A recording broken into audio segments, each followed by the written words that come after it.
What's going on, peeps? My name is Simon, and you're watching Soundwave TV, transforming your video experience. We're early in 2018, and you got a lot of movies on deck. I hope they're good, but I'm looking at some of these releases, and they look like they're gonna be trash. So I want to give you my 10 picks for trash-tastic movies of 2018.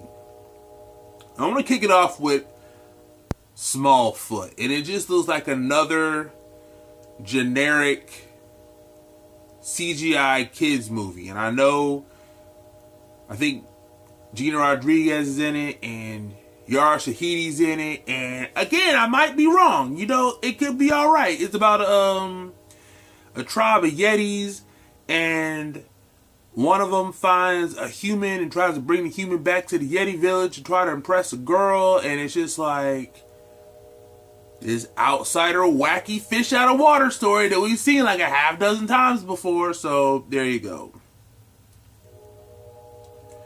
Next up, I want to say New Mutants. I do not have high hopes. I know a lot of people have high hopes for this movie, and it's going to be a horror movie. It's like, we don't like blending the genres like that. Like, you have these kind of second, third string X-Men or like mutant associated characters, but they're going to be like in an asylum.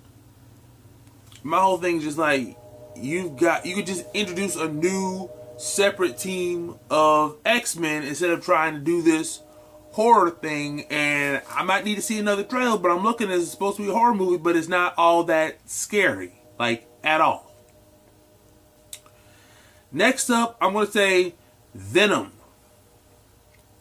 Now, for what I'm hearing, there's not going to be any Spider-Man in it. Because I'm like, how are you going to do a Venom movie without Spider-Man? Like, Spider-Man is like the main reason Venom has powers. The symbiote attaches to Spider-Man, and then that's how Eddie Brock gets his powers. Tom Hardy's in it, so it can't be too terrible, but it's like, you did Steel without Superman. How'd that work out? You tried to do Catwoman without Batman. How'd that work out for you? Then you got Slender Man. Now, the whole deal with Slender Man was this internet meme from like 3-4 years ago, and people tried to go out to the woods. They actually, I think 2 12-year-old girls got in trouble trying to stab their friend because they swore the Slender Man told them. And my whole thing is just like, if you're going to try to capitalize on an internet trend, you kind of need to, be a little more snappy with it, because ain't nobody thought about Slender Man in years. And I'm looking at your cast, and I'm like, who are these people? Next up, 50 Shades Part 3. The first 2 weren't good. And people said that first book wasn't all that. I'm like, if the last 2 was trash, and I hadn't heard any good things about 50 Shades of Grey, Part 1 or Part 2, so I couldn't imagine why 3 would be any better. Next up, I want to talk about Bumblebee. Now, I guess they're trying to appease the diehard Transformers fans, and it's supposed to be set in 1987. Bumblebee's a Volkswagen Bug, but my whole thing is like, it's set in the established Transformers universe, in which no Transformers were recorded, at least in modern history, until 2007. So they're going to have to explain away why nobody knows, because of like all the scientists were like caught off guard when in the first Transformers movie. And it's like, people haven't liked the other Transformers movies, so I can't imagine why a solo Bumblebee movie. I know Bumblebee's kind of like a big star now, but just like, I'm looking at it just like, nah, it ain't with it. The Purge. They're making another Purge movie. This is a prequel. That is a prequel to the other Purge movies. I'm like, who asked for this? I never thought of that.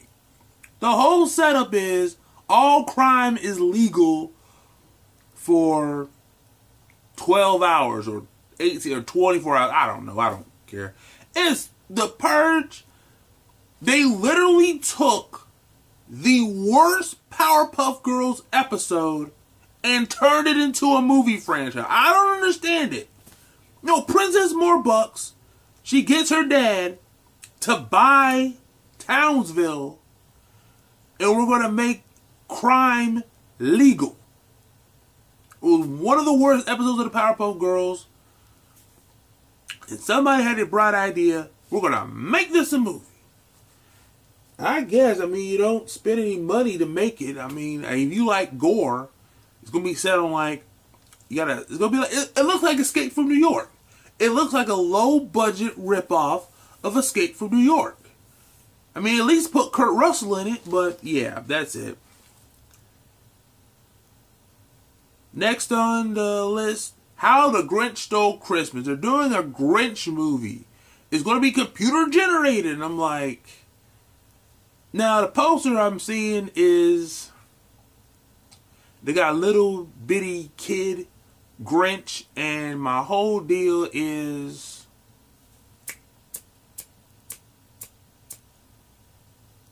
what? I never asked myself, what was the Grinch childhood like?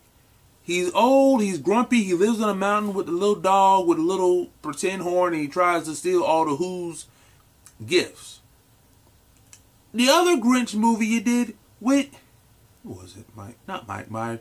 Jim Carrey wasn't good. And plus the Grinch comes on for free. You want me to pay $12 for a Grinch movie when I can get the Grinch for free on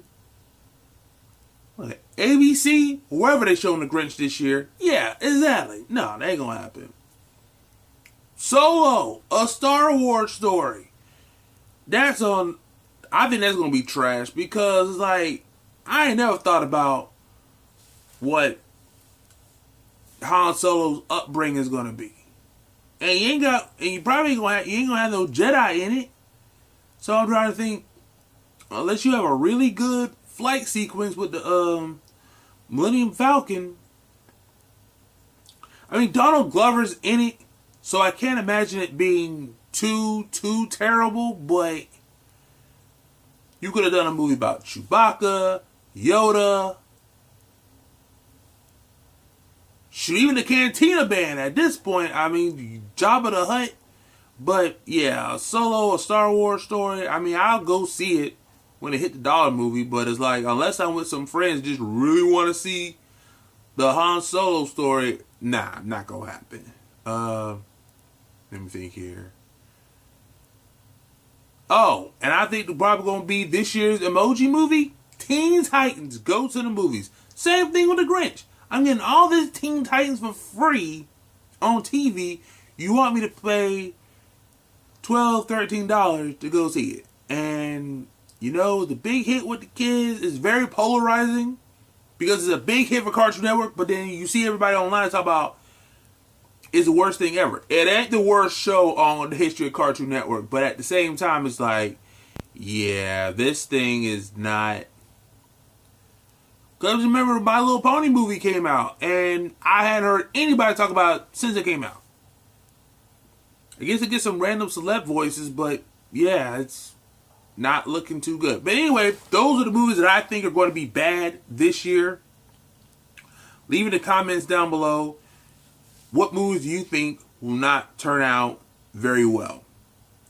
Don't forget to hit that subscribe button and click that bell to find out about future videos. Until next time, this is Soundwave signing off. Peace.